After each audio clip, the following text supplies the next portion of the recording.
Hello children, in this video you will learn the different types of data that can be entered in a cell in Microsoft Excel. The first type of data that can be entered in a cell is numbers. Numbers are the numeric entries that are generally used for calculation. Now whenever you enter a number in a cell, it is always right aligned. Okay, in a cell a number is always right aligned. These are the examples of numbers which can be entered in a cell. The next type of data that can be entered in a cell is text. A text is a combination of numbers, spaces, and non-numeric characters. Now, this text, whenever you enter in a cell, is always left aligned. If you want, you can change the alignment of the text by formatting the cell. These are the examples of text. The third type of data that can be entered in a cell is a formula. A formula is a sequence of values, cell addresses, functions, and operators. Now, one very important thing you should know is a formula always starts with an equal to sign. Can you see over here? These are the examples of formula. It starts with an equal to sign. If you don't put an equal to sign in front of the formula, it will not be considered as formula, but it will be considered as text. Now, why do we use a formula? We always use a formula to calculate a new value from the existing data.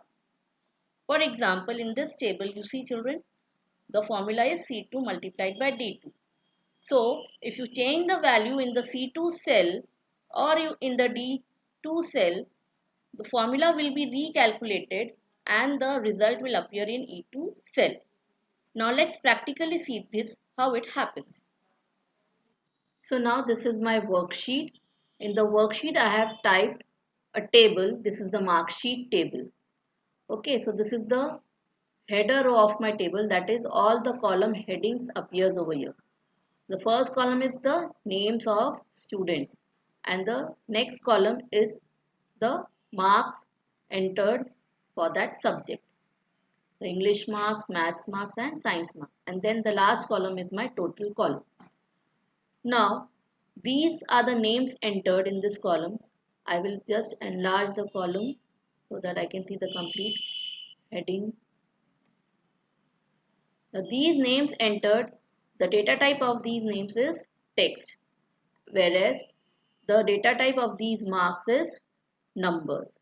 Okay, so these are the text and these are the numbers. Now, if I want to calculate the total over here, so for this student, I want to calculate the total marks. What I have to do? I have explained earlier, you are supposed to start a formula with an equal to sign. I am going to enter a formula here to calculate the total. I am not going to add the marks manually and enter the total mark. I will enter a formula and a formula always starts with an equal to sign.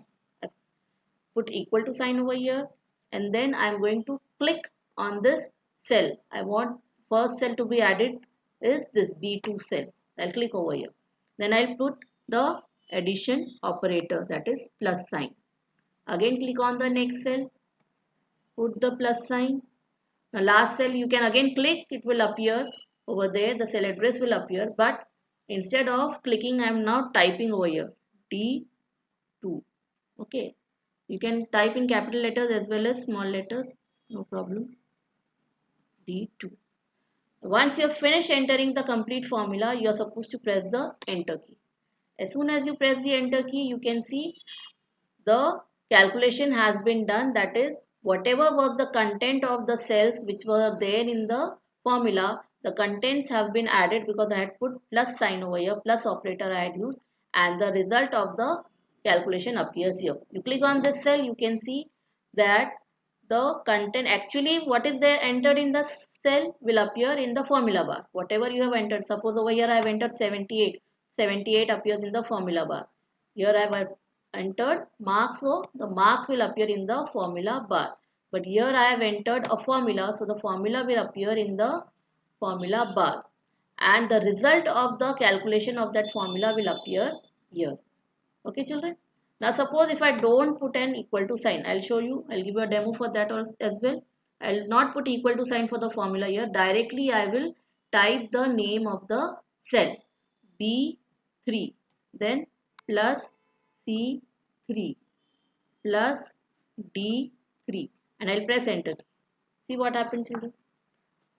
It didn't calculate. My plus sign is not there. I'll remove the plus sign. Now any editing if you want to do, you can do it from the formula bar. Okay, instead of equal to sign, plus sign should be there. And press enter key. No change happened. It has not calculated anything. Can you see? Because I didn't put equal to sign over here. If you don't put equal to sign, whatever you enter in the cell is considered as text. Now if I want to put an equal to sign, again what I'll do? I'll go to the formula bar. First select the cell and then go to the formula bar over here. You click here and put equal to sign. As soon as you put equal to sign, see children, it is giving you the range also selected. Okay, and you press the enter key. So again it has now calculated, as I have put equal to sign over here, it has calculated the marks and the result of the calculation appears here. So this way children, you can calculate total for all the students. And this method of writing a formula, you can see I have used operator, addition operator over here. So this method of writing a formula is called as operator method. Now suppose, now why do we use a formula? Very important thing, why do we use a formula over here? I can as well calculate the marks and enter over here. The benefit of writing a formula in Excel is that it recalculates the value if you are doing any changes in the contents of the cell addresses you have entered in the formula. For example, over here I have written 78. So over here 78 has been added to these numbers and calculated over here. Now suppose if I change the marks over here, instead of 78 actually it is 92. I have changed the marks. When I change the marks and press enter key, automatically the result over here will change. I have not pressed enter key right now. Once I press enter key, you see to it over here that the result will change. I'll press enter key now. Can you see children? As soon as I press enter key over in this cell, the result over here has changed. Why? Because the formula has recalculated the values of these cells. The formula in this cell is recalculated when you press the enter key, when you change any data from here. So that is the real benefit of writing a formula. So always children, whenever you are working in Excel for totaling and all, you should always use formula instead of directly calculating and typing the number. Now this is assignment 6. Create the following table in your worksheet. Enter marks out of 100 for at least 10 students and calculate the total for each student using the operator method. Thank you.